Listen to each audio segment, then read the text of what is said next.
నమస్కారం.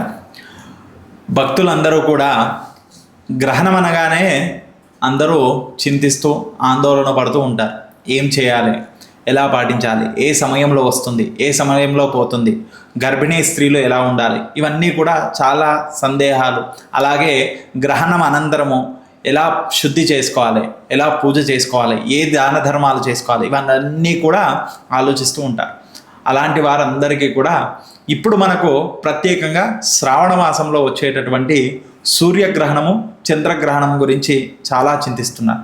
కానీ అవి రెండు గ్రహణాలు కూడా మనకు సూర్యగ్రహణం వచ్చేసి ఆగస్టు 12వ తేదీ వస్తుంది. అది సంపూర్ణమైనటువంటి సూర్యగ్రహణం అయినప్పటికీ అది మన భారతదేశంలో ఎక్కడా కూడా కనిపించదు.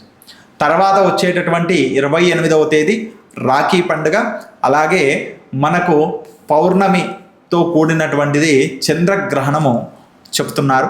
కానీ ఆ చంద్రగ్రహణం కూడా మన భారతదేశంలో ఎక్కడ కూడా కనిపించే అవకాశం లేదు. కాబట్టి అందరూ కూడా ఈ రెండు గ్రహణాలలో కూడా మేము ప్రత్యేకంగా ఏం పాటించాలి, ఏం చేయాలనే సందేహం లేకుండా వారి జీవనాన్ని వారు సాగించవచ్చు, అటువంటి చింతలు ఏమి పెట్టుకోకుండా. కానీ ప్రత్యేకంగా ఎవరైనా ఉపాసన దీక్షలు కలిగిన వారు, అలాగే మంత్రోపదేశం తీసుకున్నవారు, వారు ఈ గ్రహణాన్ని సూర్యగ్రహణాన్ని పాటించి వారు ఆ మంత్ర జపాన్ని చేసుకొని వారి శక్తి సామర్థ్యాలను పెంచుకునేటటువంటి యోగ్యత కలిగినటువంటి సమయాలు. కాబట్టి అలాంటి వారు తప్ప మిగతా వారు ఎవరు కూడా ఈ యొక్క సూర్యగ్రహణాన్ని, చంద్రగ్రహణాన్ని ఎవరు పాటించవలసిన అవసరం లేదు. కాబట్టి అందరూ కూడా తెలుసుకొని వీటన్నిటినీ కూడా పాటించగలరని తెలియజేస్తున్నాను. నమస్కారం.